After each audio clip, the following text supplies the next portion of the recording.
All right, let's bring in Florida Republican Congresswoman Kat Cammack.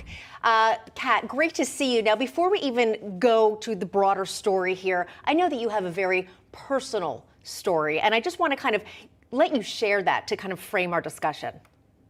Absolutely. Good to see you, Katrina and Bob. And yes, this is a personal issue to me on so many levels, starting with the fact that I'm not even supposed to be here. My mom, she was urged to abort me because I was a high-risk pregnancy. When she was 27 years old, pregnant with my older sister, she suffered a stroke. And it took her about a year and a half to learn how to walk again, basic motor skills. And it was then that the doctors told her that she would never be able to have children safely again because it would certainly be dangerous for her, even life-threatening, and a child certainly wouldn't make it to term. So when she found herself pregnant with me years later, the doctors immediately told her to abort me. Second opinions of doctors told her she needed to abort me, including her own family. My grandparents urged her to do the same. And it was a heartbreaking moment in her life, but she, against all odds, against all that pressure, she chose life, and she carried me to term and delivered a healthy baby girl. And I'm here today because of my mom's courage in order to make that very, very personal, life-changing decision for herself. But she thought that it was so important to protect her baby girl. And it was truly God's intervention in that moment. So for me, looking ahead, looking now as the voice of the generation of millennials in Congress, but millennials and Gen Zs all across this country, this is really, truly the issue of our lifetime. This is a human rights issue. This is about a women's empowerment issue. Being pro-life is the party of science. It is the party, it is the movement of the human rights movement. And really, this is going to be a defining moment that we see here as the final ruling comes out, because we will be the post-Roe generation as well.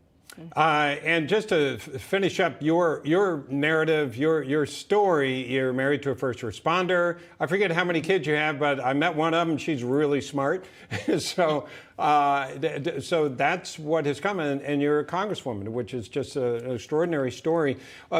Give us a feel for what Florida politics are like when it comes to this issue, because it's known as a swing state. It's been more conservative lately, but I'm kind of curious where people are standing on this and what conversations you're having with people, because I don't want to make it like it's cut and dried in Florida especially.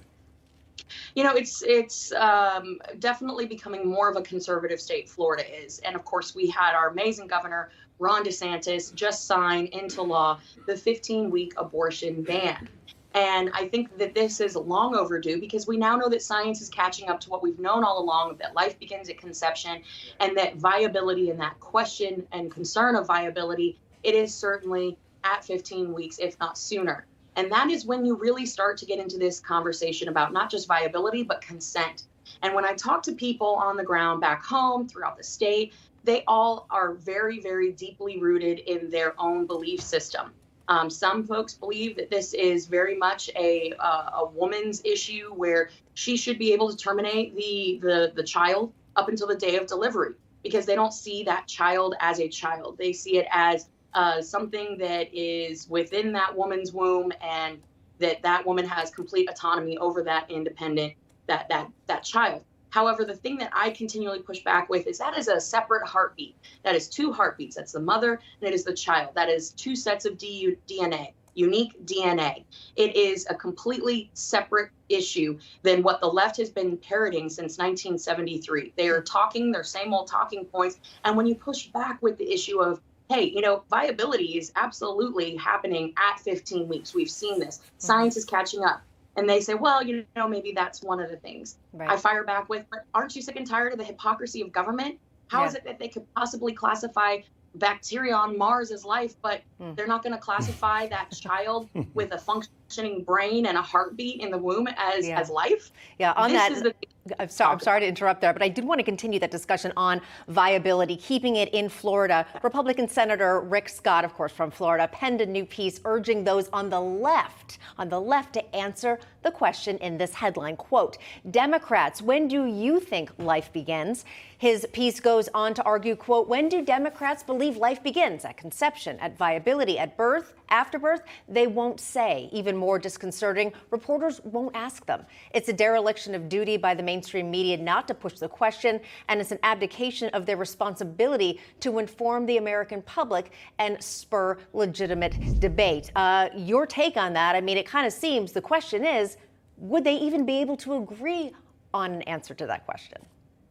You know, I really don't think so, because what we've seen from the left is that they want to avoid having a diversity of opinion, a diversity of thought. They're all about diversity when that narrative fits their own agenda.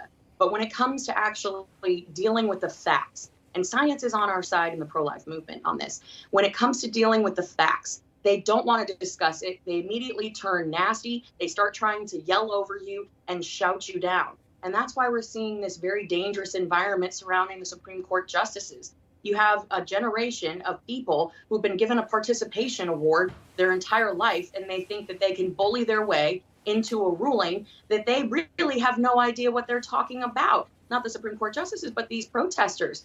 Roe v. Wade is simply returning this issue back to the states where it has rightfully belonged for so long. They don't understand that. I can't imagine how foolish someone must feel protesting an issue that they, quite frankly, don't understand. All right. Thank you so much, Congresswoman Cammack, for being with us. Always a pleasure talking to you. Thanks, Bob.